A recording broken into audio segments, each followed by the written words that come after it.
Detik-detik kericuhan operasi PPKM darurat di Surabaya. Ini adalah era di mana musuh-musuh kaum beriman sudah tidak punya rasa takut kepada kaum muslimin. Telah mencabut rasa takut musuh-musuh kalian kepada kalian. Bayangkan. Dan memang ini realita yang kita hadapi hari ini. Saya katakan pemerintah sadarlah bahwa Indonesia ini bukan negara Islam. Tapi kebetulan Indonesia ini 90% rakyatnya beragama Islam. Maka kalau pemerintah mau bikin undang-undang, mau bikin peraturan, pakai pikiran. Siapa yang akan melaksanakan peraturan ini? Siapa yang melaksanakan undang-undang ini? Kau jangan bikin undang-undang peraturan semau-maunya. Pikirkan dulu. Siapa yang akan melaksanakan peraturan yang kau bikin ini? Yang akan melaksanakan 90% beragama Islam. Jangan Anda bikin peraturan, ya Pak Jinuria. Jangan Anda bikin peraturan pemerintah yang bertentangan dengan Al-Quran dan Sunnah Nabi. Persilakan Anda bikin peraturan. Kalau peraturan itu jelas-jelas bertentangan dengan Quran dan Sunnah Rasulullah, umat Islam siap untuk tidak mengerjakan. Kalau Allah ingin menghancurkan suatu negara, maka Allah jadikan pemimpin negaranya itu orang-orang yang bergelimang dalam kemewahan. Karena mereka sudah bergelimang dalam kemewahan, dengan makan duit rakyat, dia lupa kepada rakyatnya. Dia kerjakan kedoliman, dia kerjakan ketidakadilan. Disitulah Allah hancurkan negeri itu. Sedangkan kita berbicara zaman dalam konteks satu pribadi individu saja, yang kata Nabi adalah fase mulkan jabriyatan, para penguasa yang memaksakan kehendak mereka. Karenanya kita mengatakan bahwa ini babak paling kelam dalam sejarah umat Islam. Tapi yang pasti kita ditakdirkan hidup di zaman di mana kekuasaan kepemimpinan bukan di tangan orang-orang beriman. Hari ini kita sadar bahwa kita sedang diacak-acak salah satu tata cara ibadah kita. Mengerti tentang sains, teknologi, dan kedokteran dan kesehatan. Terus kita tunduk saja. Oke lah kita tunduk, tapi kalau dalam hati masih ada gerendeng-gerendeng, masih ada perasaan, ya sampai kapan kita begini terus, ya kan? Mudah-mudahan itu kategori Anda masih punya iman, walaupun yang paling lemah, kata Nabi. Coba lihat betapa ringannya kelakuan Yahudi laknatullah alaihim terhadap saudara-saudara kita di Filistin. Dan mereka setelah melakukan pembantaian anak-anak, ibu-ibu, ya kan, dengan ringannya mereka mengatakan itu collateral damage. Itu adalah hal yang tak terelakkan. Kenapa? Karena para pejuang-pejuang militan itu mereka sembunyi di balik tubuh-tubuh manusia yang tidak berdosa itu. Nauzubillah min dzalik. Kita kaum beriman ini wajib memelihara kehidupan, tapi kita tidak mungkin melakukan lari dari kematian. Itu Allah Ta'ala berfirman dalam surat An-Nisa ayat 78, Aina ma takunu yudrikkumul maut walau kuntum fi burujin musyayyadah. Kemanapun kalian pergi, kematian akan mendapatkan kalian, kendati pun kalian berada di benteng yang tinggi dan kokoh. Sekalipun kita sudah distancing sampai 3 meter antara kita, kalau memang harus mati, mati, Pak.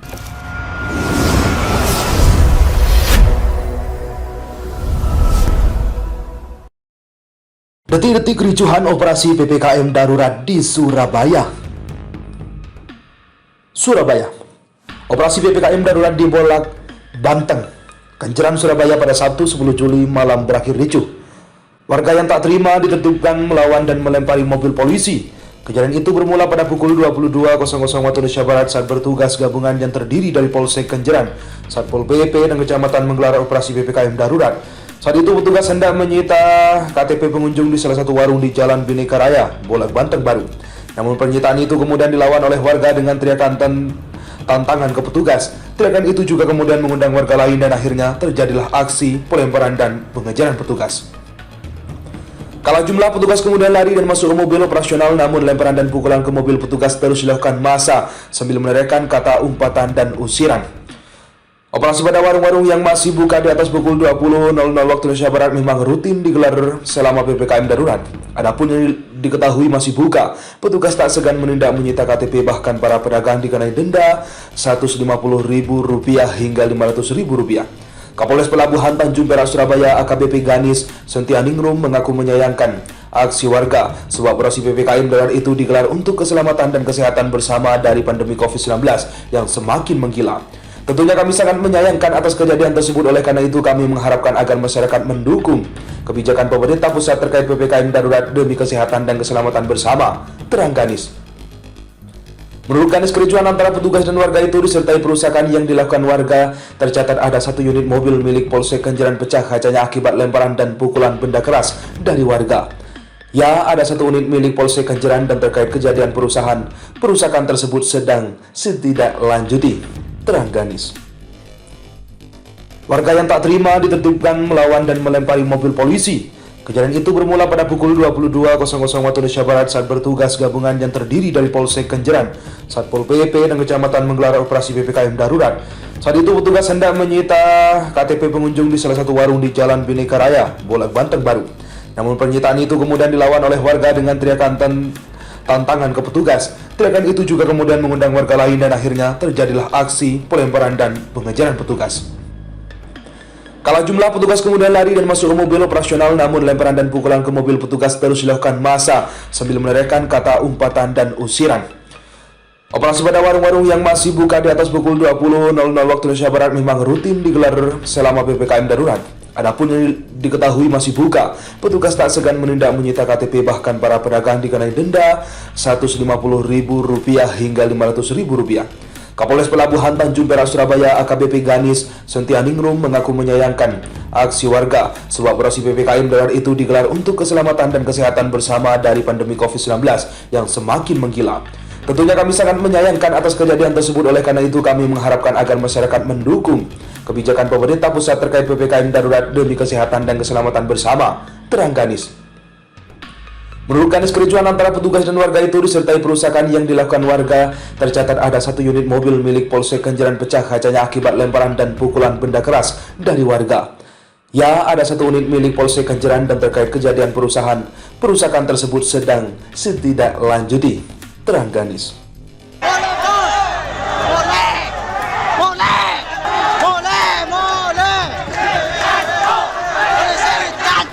Ini adalah era di mana musuh-musuh kaum beriman sudah tidak punya rasa takut kepada kaum muslimin. Telah mencabut rasa takut musuh-musuh kalian kepada kalian.